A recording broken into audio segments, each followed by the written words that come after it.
All right, I think this thing is complete.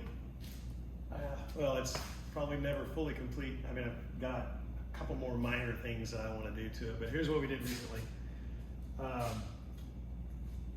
First, I took it and I had it professionally modified to include a new 12-volt air conditioner, and that runs off of a 200 amp hour battery underneath the passenger seat, and a battery management system, and a DC to DC charger to charge off the alternator, as well as a shore power charger. And I can run that thing on shore power 30 amp at an RV hookup, for instance, pretty much indefinitely. If I only have 15 amp, like off of the house, it'll go for about 10 or 20 hours, depending on whether it's in boost or eco mode. And then if I have no power, it'll go for just like 6 or so hours till before that 200 amp hour battery is kind of done.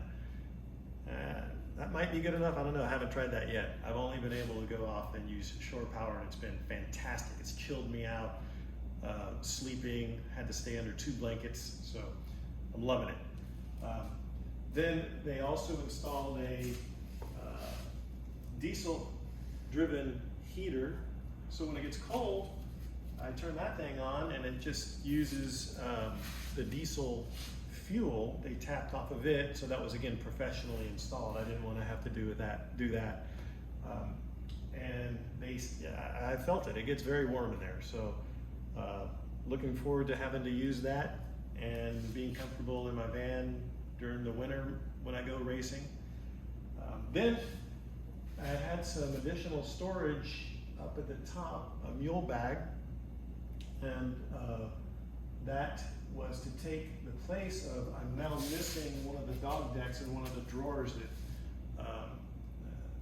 is included, that I put into that dog deck.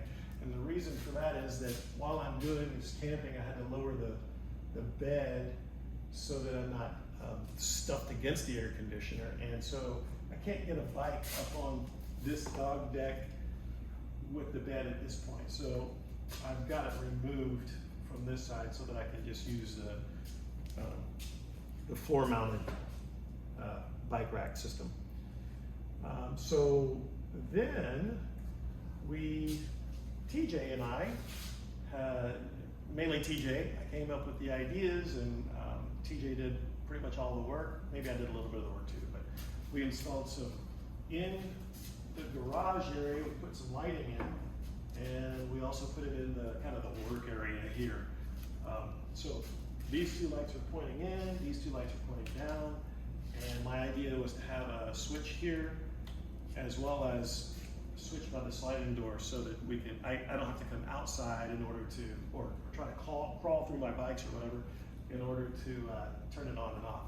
So I can do it from either location. So that was fun. Then, just yesterday I finished the installation of this hose reel system. I've got, this is kind of what I was talking about earlier. I'm gonna say temporarily, I've got a 5-gallon drinking jug up there, hooked to a pump here. I could crank it on. It's already primed up and everything. I guess I could spray a little out and then crank it on and see what it does. Yeah, there we go. So it's pressured up, ready to go again.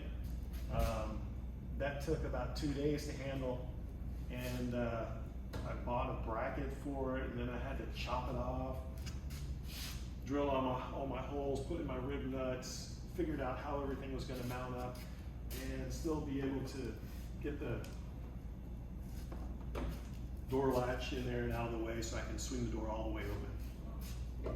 So that's complete. I'm very excited that that's done. It makes it look so much cleaner than having this hose just kind of coiled up, wrapped around in there, and you can see it so that you can extend it, and then of course it's self-retracting.